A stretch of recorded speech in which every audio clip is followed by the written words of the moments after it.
নমস্কাৰ কি খবৰ মই নিৰঞ্জন বৰা মোৰ ইউটিউব চেনেল নিৰঞ্জন বৰালৈ আপোনালোক সকলোকে স্বাগতম জনাইছো যেহেতু গৰমটো বহুত বেছি খুব কম সময়তে তিনটা আপডেট আপোনালোকক দি দিম তিনিটা আপোনালোকৰ চাকৰি ৰিলেটেড আপডেট আছে ভিডিওটো শেষলৈকে চাব প্ৰথমটো হ'ল যেহেতু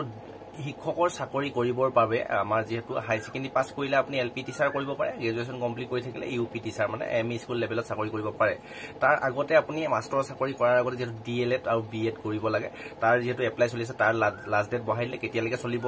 কৰিব পাৰিব আপোনালোকে হেতু কথা কম তাৰপৰা সেকেন্ড টাইম হ'ল ফৰেষ্টৰ ৰিজাল্ট আহিলে বিটিসি যিখিনি ফৰেষ্টৰ পোষ্টৰ কিছু দিনৰ আগতে এপ্লাই হৈ প্লানি আপোনালোক মই ভিডিঅ' বনাইছিলো এপ্লাই হওঁতে এক্সামৰ এডমিট কাৰ্ড আহোঁতো ভিডিঅ' বনাইছিলো এক্সাম হৈ যেহেতু তাৰ অফলাইন এক্সাম হৈছিল তাৰ ৰিজাল্ট আহিলে হেতু কথাও ডিটেইলছত কম তাৰপিছত আনটো হৈছে ইউপিএসসি ফালৰ পৰা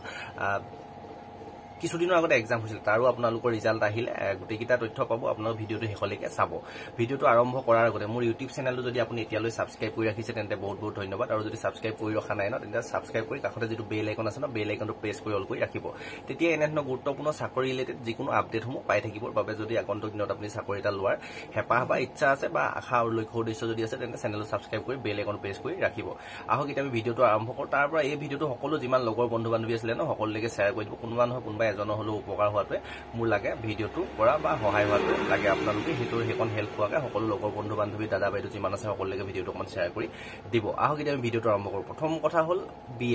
বিএড কৰিবৰ কাৰণে যেটো 42খন পোষ্ট আছে এবাৰ অসমত ডিএলএড আৰু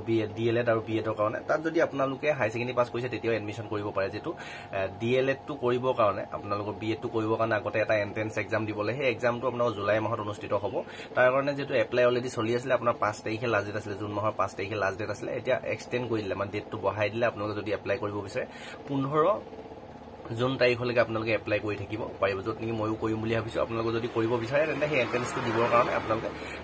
15 জুনলৈকে আপোনালোকে এপ্লাই কৰিব পাৰিব হেতু কথা ক্লিয়াৰ হ'ল এতিয়া লাষ্ট ডেট বঢ়াইলে 10 দিন দিলে 15 জুনলৈকে আপোনাৰ বিএড যদি পঢ়িব বিচাৰে বা বিএড মাষ্টাৰ চাকৰি কৰা যদি ইচ্ছা আছে তেন্তে বিএডটো কৰিবৰ কাৰণে 25 বৰ্ষৰ কাৰণে 26 বৰ্ষৰ কাৰণে আপোনালোকৰ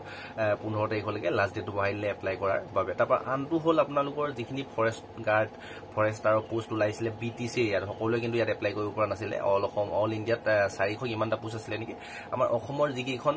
ডিস্ট্ৰিক্ট বিটিসি বড়োলেণ্ড টেৰিটৰিয়েল আন্ডাৰত পৰে সেইকেইখন ডিস্ট্ৰিক্টৰ ল'ৰা ছোৱালী এপ্লাই কৰিব পাৰিছিলে অফলাইনত এপ্লাই হৈছিল তাৰ এক্সামো ইতিমধ্যে হৈ গ'ল তাৰ ৰিজাল্ট আহি গ'ল তাৰ লিষ্টখন মই ডেছক্ৰিপশ্যনত যিটো টেলিগ্ৰাম চেনেলৰ লিংক আছে তাতে দি থম তাত গৈ আপোনালোকৰ ৰোল নাম্বাৰটো যদি আছে তেন্তে আপোনালোকে যদি এক্সাম দিছিলে তেন্তে আপুনি এক্সাম পাছ কৰিছে তাৰপিছত আপোনালোকৰ ফিজিকেল টেষ্ট হ'ব বা মেডিকেল টেষ্ট যি হ'ব বা ডকুমেণ্ট ভেৰিফিকেশ্যন যি হ'ব সেইকেইটা হ'ব আপোনাৰ তাত যদি ৰোল নাম্বাৰটো আছে যদি আপুনি পাছ কৰিছে বিটিসি এৰিয়া যিখিনি ফৰেষ্ট গাৰ্ড আৰু ফৰেষ্টৰ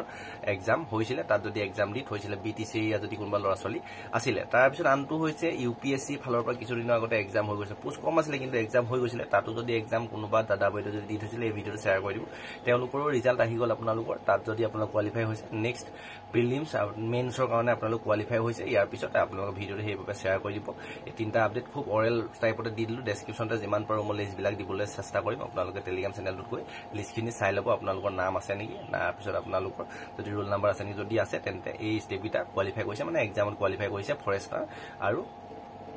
আপোনালোকৰ ইউপিএসসি যদি আপোনালোকে এক্সাম কোনোবা যিসকলে এপিএসসি ইউপিএসসি এক্সাম প্ৰিপেৰেশ্যন কৰি আছে তেওঁলোকে যদি কোনোবা দি থৈছিলে তেওঁলোকৰ নাম আহিলে কোৱালিফাই হ'ব